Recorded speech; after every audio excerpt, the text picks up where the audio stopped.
Seguimos en Mañanas por Radio Ulma y como habíamos anunciado al principio del programa, hoy inauguramos este ciclo de entrevistas por Junio del Orgullo y por eso ya estamos en comunicación con Paula Contini, nuestra vecina. Muy buen día, Pau. Muchas gracias por atendernos. Buen día, ¿cómo están? Un saludo a toda la audiencia. Gracias por la invitación. Estoy encantada de poder estar compartiendo este espacio con ustedes.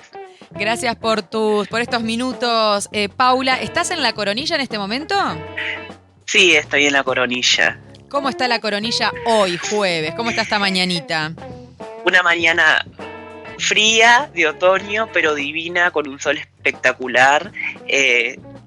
Divina, tranquila, como es la Coro, maravillosa, con su encanto, como también lo es Puntas del Diablo. Hermoso, acá está hermoso también. Paula, bueno, hablábamos un poquito al principio del programa respecto a tu activismo aquí en nuestro país, y no solamente aquí, sino también fuera, tu representación fuera, ¿sí? Y queríamos inaugurar con tus palabras este ciclo de entrevistas por Junio del Orgullo para visibilizar y qué es lo que ocurre, visibilizar y también ver las problemáticas y el laburo que se viene haciendo en nuestro país con el colectivo trans, por ejemplo, en este caso. Sabemos que sos re amiga de Colette, que es amiga nuestra también, que la queremos un montón y seguro está ahí prendida escuchando. Pau, bueno, primero que nada, ¿qué significa LGBT+? ¿Qué significa LGBT+? Lesbianas, gays, bisexuales y transexuales. Esa es la sigla que también se ha ido con los años ampliando, y creo que va a llegar un momento que van a ser tantas letras que no nos va a dar para poner. Realmente las etiquetas son necesarias, pero yo te diría que primero somos personas y seres humanos, y después empieza toda esta calificación, ¿tá? Uh-huh. Esa sería la sigla. Me gustaría compartir, digamos, como para darle inicio también a esta entrevista, por qué se celebra en junio y por qué es el mes del orgullo a nivel mundial. Atentamente escuchamos, Pau, contanos. Bueno, los voy a invitar a hacer como un viaje en el tiempo. En el año 1969, un 28 de junio, en Nueva York, ocurrieron los famosos y conocidos para algunos y para otros no, disturbios de Stonewall. ¿Qué sucedía en ese entonces en Nueva York?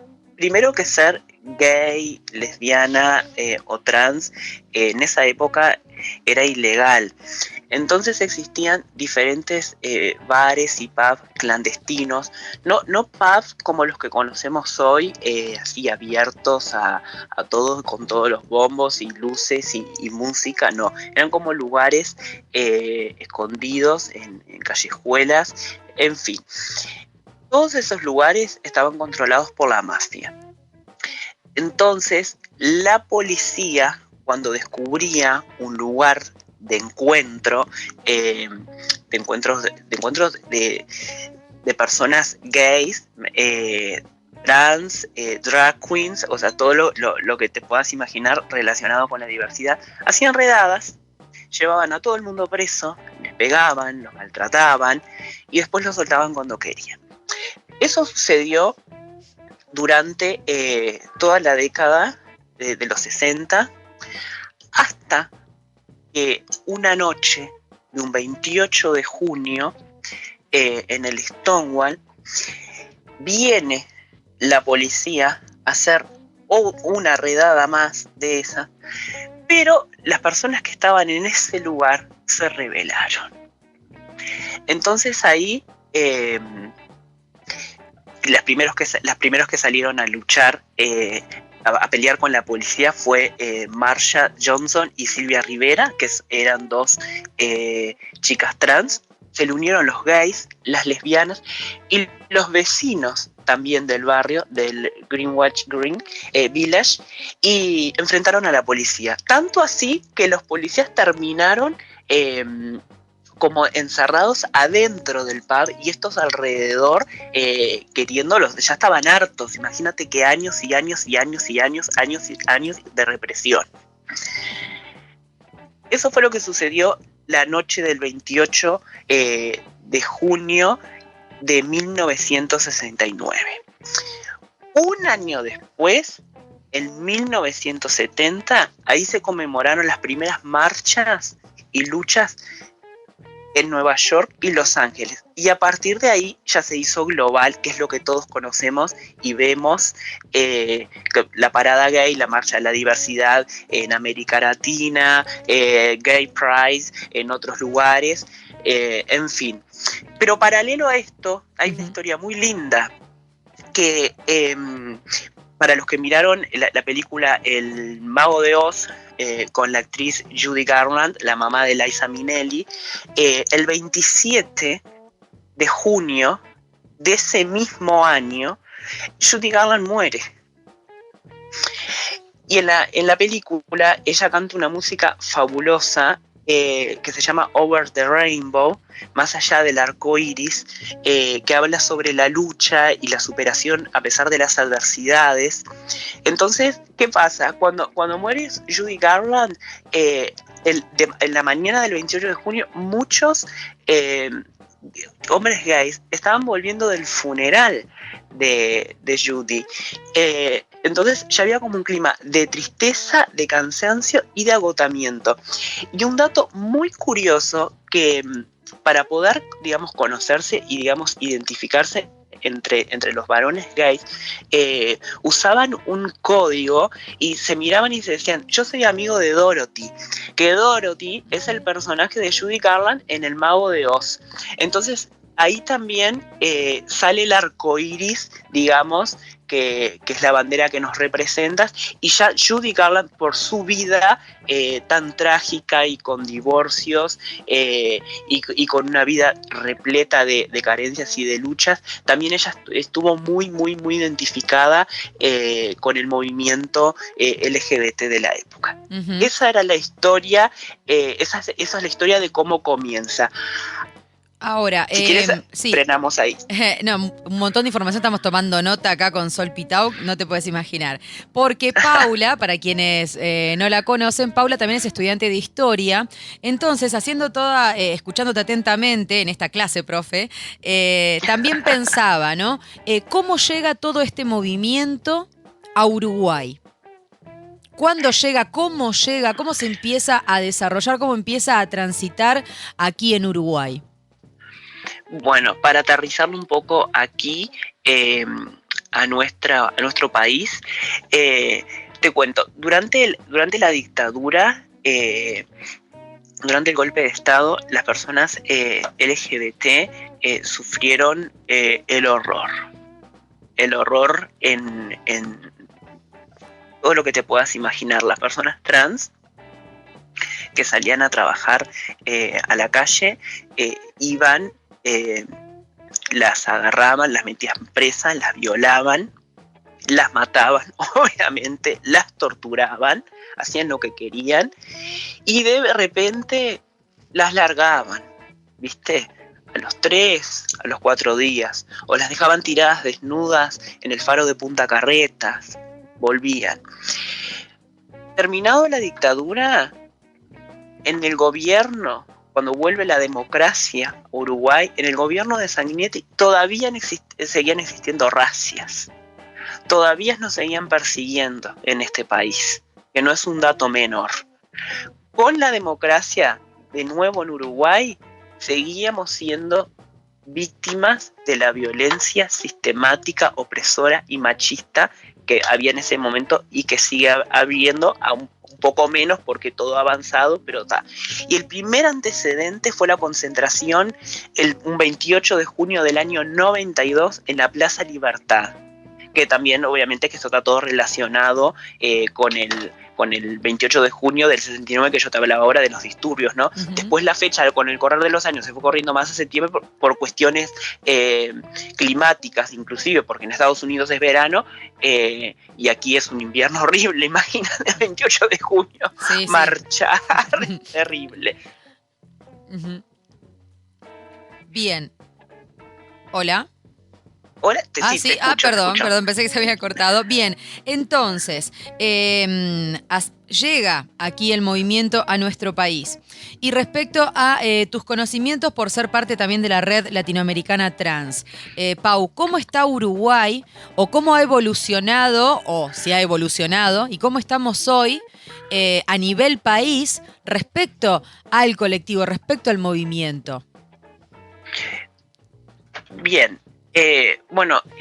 Uruguay se ha convertido a lo largo de los años en un faro de luz, lo que tiene que ver con derechos a nivel latinoamericano. Tenemos un marco legal realmente que es sumamente inclusivo, o sea, nos podemos casar, podemos adoptar. eh, Existe la ley de protección al trabajo sexual también.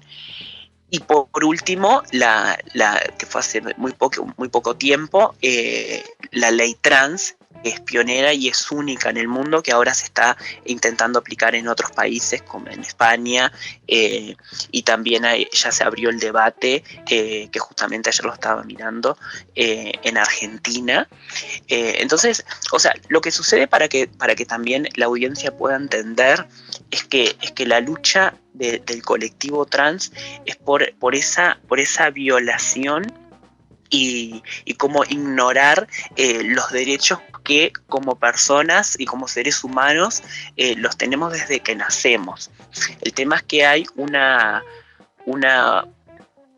digamos, una ausencia, esa es la palabra, una ausencia del Estado, por ejemplo, en lo que tiene que ver en el trabajo, en el acceso trabajar es un derecho, ¿entiendes? No puede ser que más del 90% de las personas trans tengan como única forma de vida el trabajo sexual. Eso es porque ahí hay una falla enorme.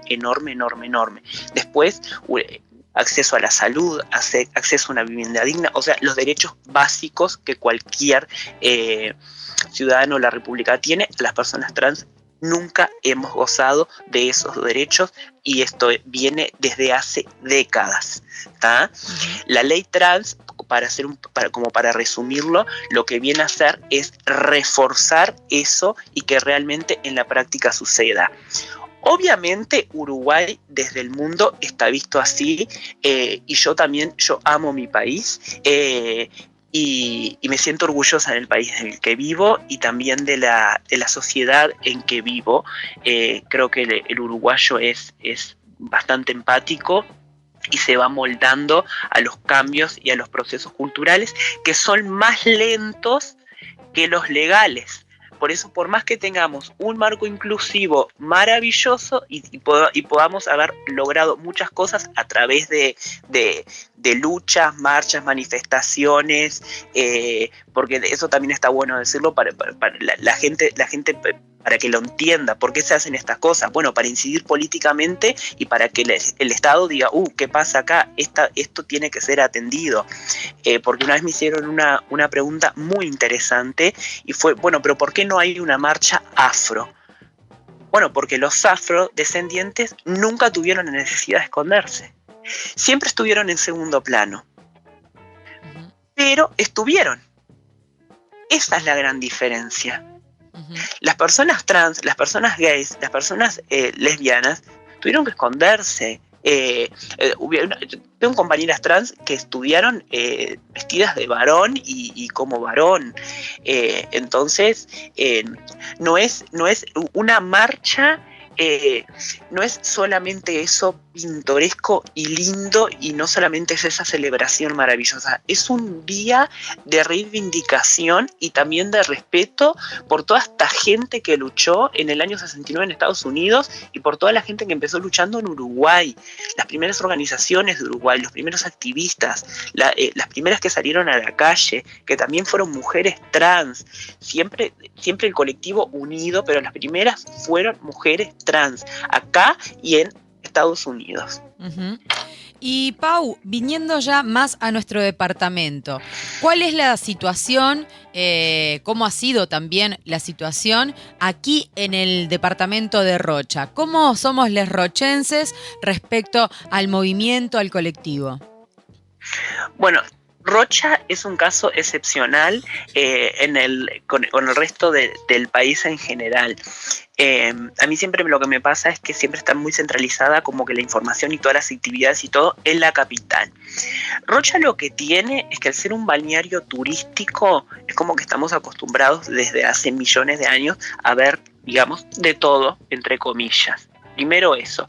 Segundo, tenemos una frontera, tenemos el Chuy, que viven desde los años 70, que en su exilio, árabes, palestinos, gente de todo el mundo, y ahora con esta crisis migrante que estamos viviendo, se han venido senegaleses, panameños, cubanos, venezolanos, bueno, todo lo que ya sabemos. Entonces me parece que estamos muy acostumbrados a vivir y a ver cosas distintas y naturalizarlas, no cuestionarlas. Entonces yo creo que en el caso de Rocha, por más que tenga balnearios muy chiquitos, pero tiene eso a favor.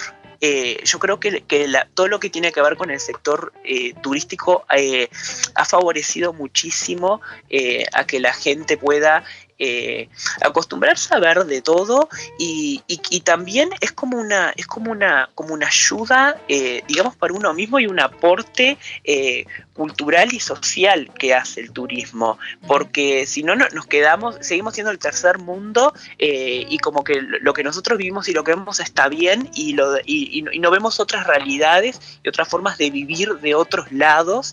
Entonces creo que Rocha está muy bien posicionado en lo que tiene que ver con respeto, con empatía. O sea, yo estudié acá, terminé el liceo acá, hice la escuela acá, y ahora estoy estudiando en Rocha.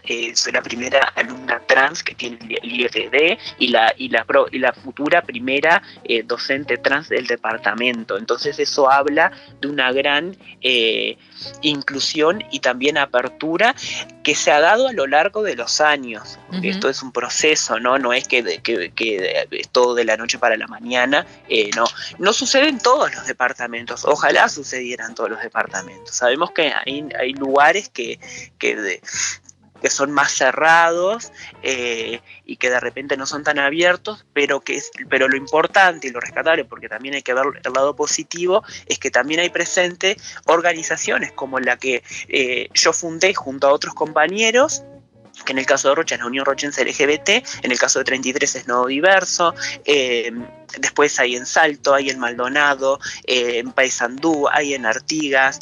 Soy la representante de CTU, Colectivo Trans Uruguay, a nivel departamental, que tiene una referente en cada departamento del país.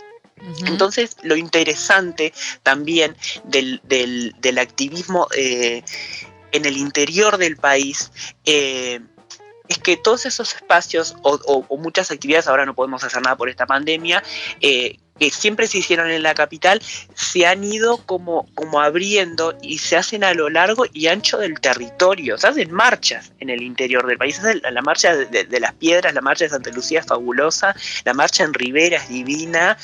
Acá en Rocha se hizo una marcha pequeña, pero se hizo hace 2 años y lo importante también es que la diversidad esté presente, pero no esté presente desde en un lugar desde la imposición.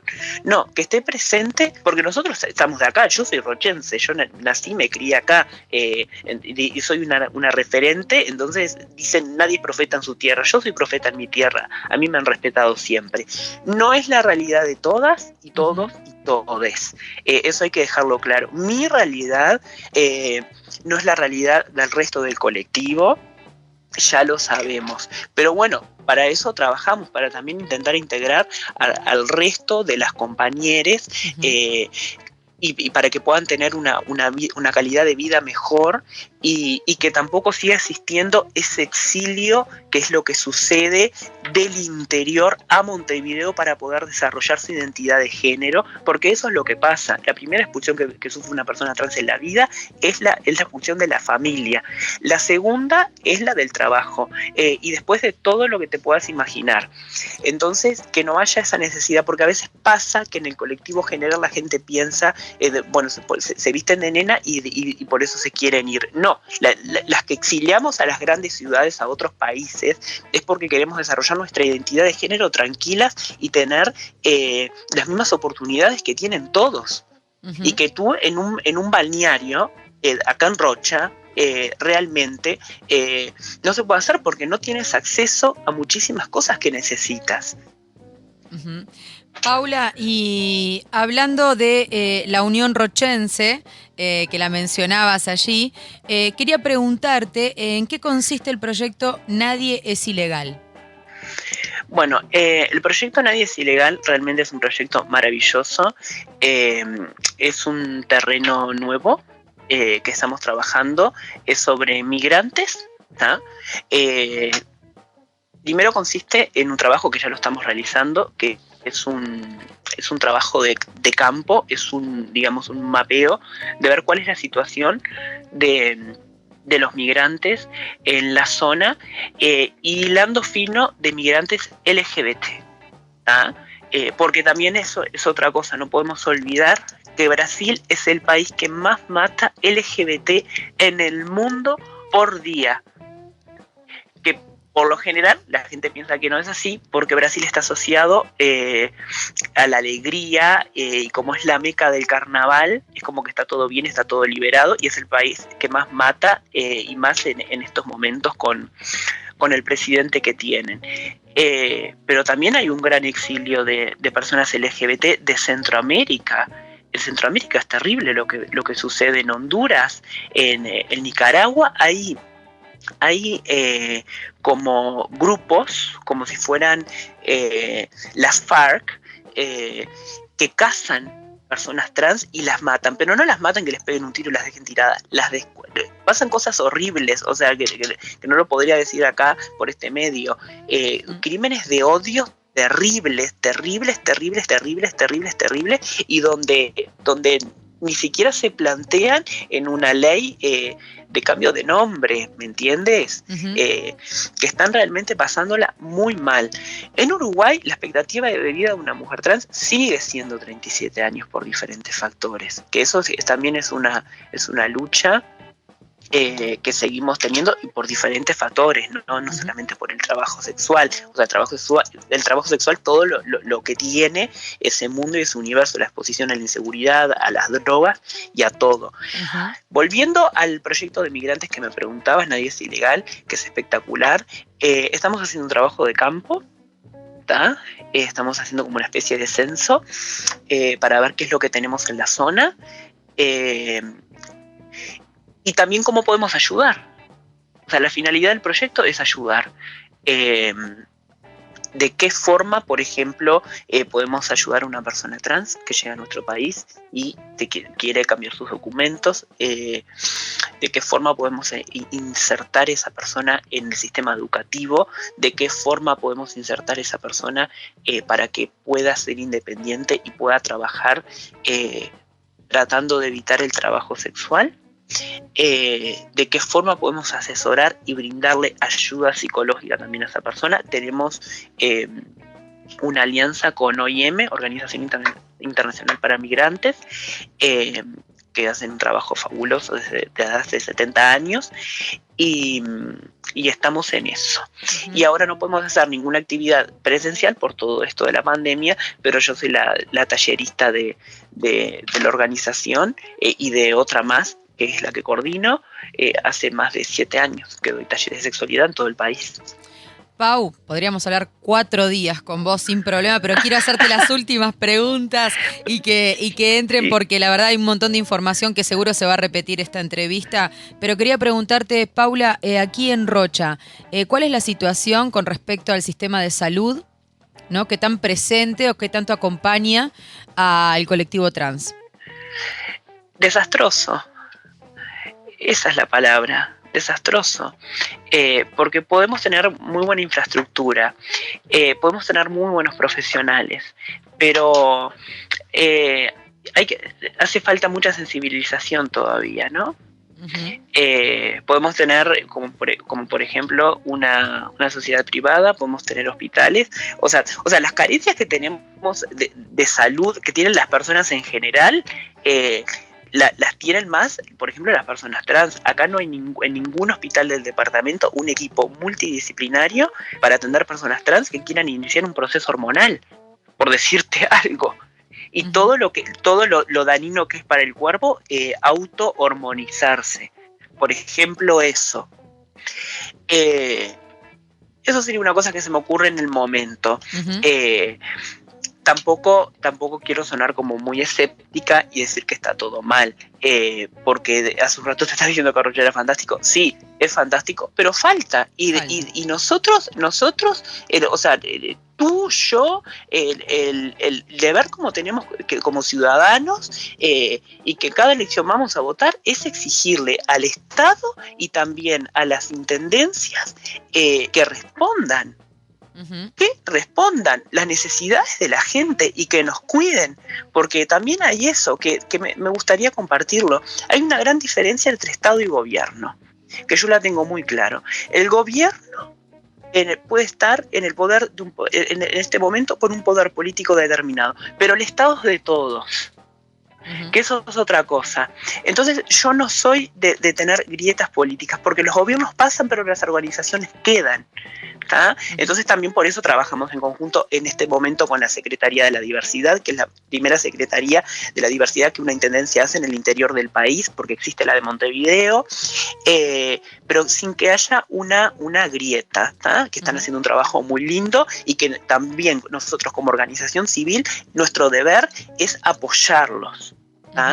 Esto es como que se formalizó ahora. Desde la gestión anterior ya se venían haciendo muchísimas actividades, también acompañando a la diversidad. No es que esto empezó ahora. Pau, y por último, ¿existen transfeminicidios en Uruguay? Sí, y sin resolver.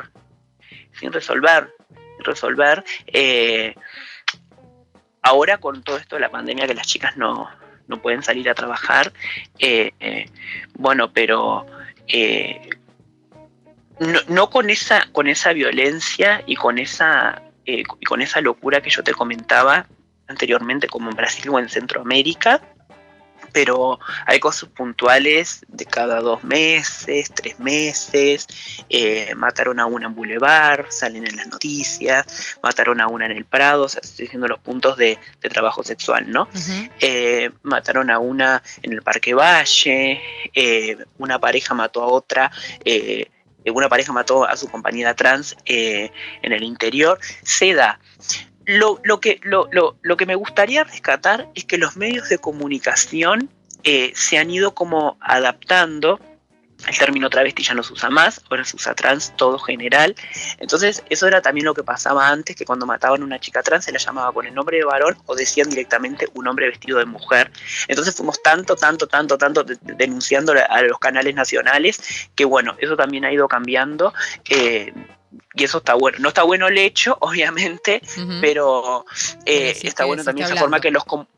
Claro, y de esa sensibilización que ha llegado a los comunicadores, era de lo que yo te hablaba hoy, que tiene que llegar a los centros educativos, que tiene que llegar a los centros de salud, que tiene que llegar a los dueños de grandes empresas, y que tiene que llegar a todos. Porque creo que tampoco aplica solamente para una persona trans, gay o lesbiana, también para lo que sea, ¿me entiendes? Y creo que la forma de vivir de una persona no debe ser un tema de charla, de conversación ni de hostigamiento.